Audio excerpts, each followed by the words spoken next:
Directorate of education Delhi का ये practice paper है जो रिलीज किया गया था। आइए इसके एमसीक्यूज डिस्कस करते हैं। सबसे पहला क्वेश्चन आप देख रहे हैं कि if the decimal representation of A number is non terminating non repeating, तो नॉन टर्मिनेटिंग नॉन रिपीटिंग, तो नंबर क्या होगा? आपको पता है नॉन टर्मिनेटिंग नॉन रिपीटिंग होता है, तो जो नंबर होता है वो क्या होता है? इर्रेशनल नंबर होता है। ठीक है, दूसरे क्वेश्चन पे आइए। दूसरा क्वेश्चन क्या कहता है? दूसरा क्वेश्चन कहता है कि अगर perimeter of an equilateral triangle 180 centimetre, तो अगर पेरीमीटर 180 सेंटीमीटर है तो साइड कितनी हो जाएगी? 60 सेंटीमीटर। उसका एरिया निकालना है। एरिया कितना होता है? √3/4 साइड का स्क्वायर, तो ये आ जाएगा 900 √3 सेंटीमीटर स्क्वायर। ठीक है, कैलकुलेट करके देख लीजिएगा, आ जाएगा। क्वेश्चन नंबर 3 कहता है कि फाइंड द वैल्यू ऑफ के की वैल्यू निकालनी है अगर 3,0 इज द सॉल्यूशन। तो पुट करोगे 2 तिया 6 प्लस 3 गुणे 0 बराबर के, तो के का मान कितना आ जाएगा मेरे बच्चों? 6 आ जाएगा। B is the right answer. उसके बाद आइए क्वेश्चन नंबर 4 पे। बहुत ही आसान क्वेश्चन है। कह रहा है एंगल एडीसी बताना है। आपको पता है कि सरकमफेरेंस पर बना एंगल हाफ होता है सेंटर पर बने एंगल के। सेंटर पर एंगल कितने का है? 90 का। तो आंसर कितना हो जाएगा उसका? हाफ, 45, यानी C is the right answer. Question number अगर 5 की बात करता हूं तो total surface area of hemisphere दिया गया है 4158। हमें पता है 3πr² की वैल्यू है 4158। हमें रेडियस निकालना पड़ेगा, तो आर स्क्वायर कितना हो जाएगा? 4158 इंटू 7/22 इंटू में 3। 3 से इसको कट कर लो, 3 एकम 3, 3 तिया 9, 3 अट्ठे 24 और 3 छिक 18, और 22 से कट कर लो, तो 22 छिक्के 132 और 22 तिया 66। तो जो रेडियस निकल के आएगी वो 9 सते 63 गुने 7, तो डेट इज रेडियस आ जाएगी। इस पर रूट लगा दो, तो रेडियस आ जाएगी 21। तो डायमीटर कितना आ जाएगा? इसका डबल है। इसका डबल कितना होगा? 42 होगा, आपको पता है। Question number 6। क्वेश्चन नंबर 6 कहता है number of zeros of the polynomial is. कितने जीरो होंगे भैया? डिग्री कितनी है? डिग्री है 2, हाईएस्ट पावर, तो नंबर ऑफ जीरोज भी कितने होंगे? 2 होंगे। ठीक है, 7वें क्वेश्चन में कहा गया कि एक स्पेरिकल बैलून की रेडियस 3 गुनी हो जाती है जब उसमें एयर पंप किया जाता है। अगर पंप करने के बाद का सरफेस एरिया A2 है और पंप करने से पहले का सरफेस एरिया A1 है, तो A1 रेशियो A2 निकालो। आपको पता है 4πr² होगा, और पंप करने के बाद 4π 3r का स्क्वायर हो जाएगा।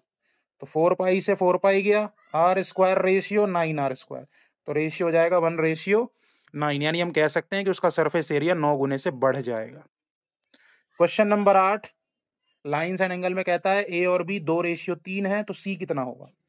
अब अगर आप लाइन को देखो तो अगर ये 90 है तो ए रेशियो बी जो कि 2:3 है, तो इनका सम 2x + 3x कितना होना चाहिए? 90।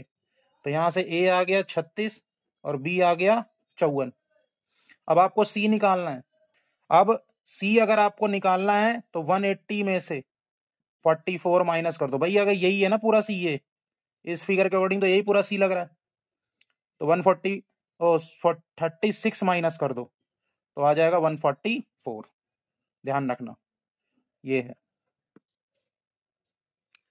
क्वेश्चन नंबर 9 की बात करता है कि एंगल जो शेयर करता है कॉमन वर्टेक्स और कॉमन साइड, मान लीजिए ये है वो, ये मैंने एंगल बना दिए, तो ये तो कॉमन वर्टेक्स हो गया और ये कॉमन साइड हो गई। तो इस एंगल और इस एंगल को क्या बोलूंगा? एडजेसेंट एंगल्स बोलते हैं, आसन्न कोण बोलते हैं। ध्यान रखिएगा। Question number 10 cost of levelling a triangular field जिसकी साइड्स दी गई है और 2 रुपए के रेट से कितना होगा? तो सबसे पहले तो हाफ पेरीमीटर निकालिए। 325, 350, 450, 750, यानी 375 मीटर। अब आपको इसका आंसर बताना है, मैं आपके ऊपर छोड़ रहा हूं, कमेंट करके बताइए कितना कॉस्ट आएगा। मैंने हाफ पेरीमीटर निकाल दिया, पहले एरिया निकालिए और फिर निकालिए कॉस्ट। क्वेश्चन नंबर 11 कह रहा है कौन सी इक्विलिड एग्जाम सेटिस्फाई नहीं हो रही।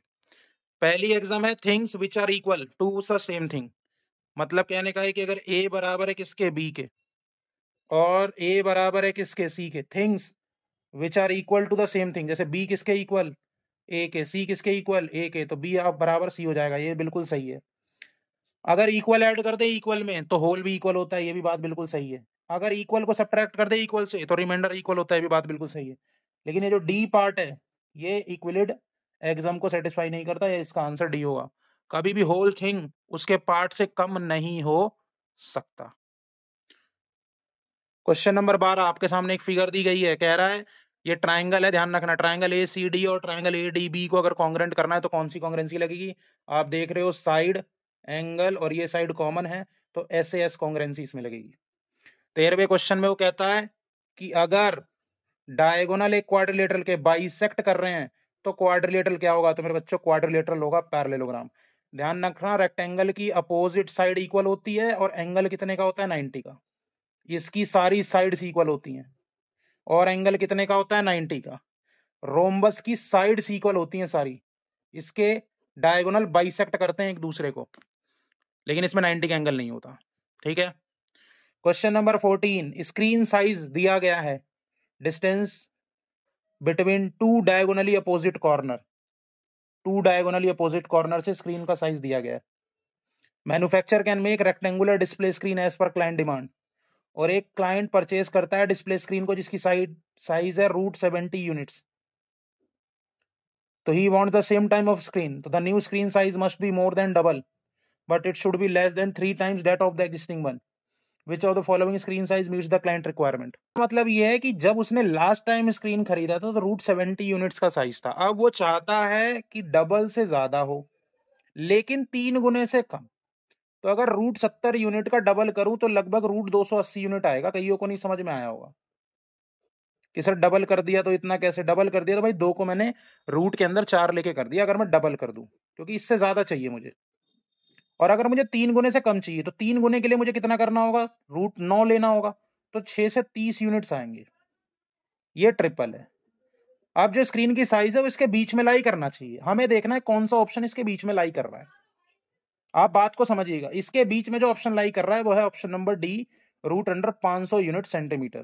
तो अब जो नई स्क्रीन जो उसको मिलेगी वो इतने की मिलेगी, यानी D is the right answer है। क्वेश्चन नंबर 15 की बात करता हूं। हाइट दे रखा है कॉनिकल केप का 16 मीटर और उसकी रेडियस दे रखी है 12 मीटर। स्लैंट हाइट पूछ लिया, आपको पता है एल बराबर √16 का स्क्वायर और 12 का स्क्वायर दैट इज 144। तो एल बराबर कितना आ गया मेरे भाई, 20 सेंटीमीटर आ गया, क्योंकि यह आएगा 400। 16वें क्वेश्चन में आपसे पूछा गया है कौन सा लीनियर पॉलिनोमियल है। लीनियर पॉलिनोमियल वो होता है जिसकी डिग्री कितनी हो, 1। अब आप देख लो इसमें सिर्फ यही है जिसकी डिग्री 1 है, मतलब हाईएस्ट पावर 1 होनी चाहिए। क्वेश्चन नंबर 17 में क्लास मार्क पूछा है। इसका क्लास मार्क के लिए दोनों लिमिट, अपर और लोअर लिमिट को जोड़ो और 2 से भाग कर दो, तो 105 इज द राइट आंसर। 18वें क्वेश्चन में कहा गया base of an isosceles right angle triangle. ये अगर राइट एंगल ट्राइंगल है और आइसोसेलेस है तो ध्यान रखना है दोनों बराबर होंगे। तो 20 अगर 30 सेंटीमीटर है बेस, तो परपेंडिकुलर भी कितना होगा, 23। तो 1/2 इंटू बेस इंटू हाइट, तो आंसर कितना हो जाएगा, 450 यूनिट आंसर हो जाएगा। असर्शन रीजन, ए अगर 35 डिग्री है और बी 45 डिग्री है तो ए और बी लीनियर पेयर एंगल बनाएंगे, बात बिल्कुल सही है क्योंकि 180 बन रहा है दोनों का सम। और कहता है sum of linear pair of angle is always 180 degree, बात ये भी सही है। तो रीजन और असर्शन दोनों करेक्ट है और रीजन एक्सप्लेन भी कर रहा है, तो इसलिए इसका ऑप्शन कितना हो जाएगा, ए। वहीं पर अगर मैं 20वें असर्शन रीजन की बात करूं तो x बराबर 1 is a zero of polynomial है, तो अगर मैं इसमें पुट करूं तो कितना आएगा, 2 + k - 12 बराबर 0, तो k की वैल्यू 10 आएगी, मतलब असर्शन सही है।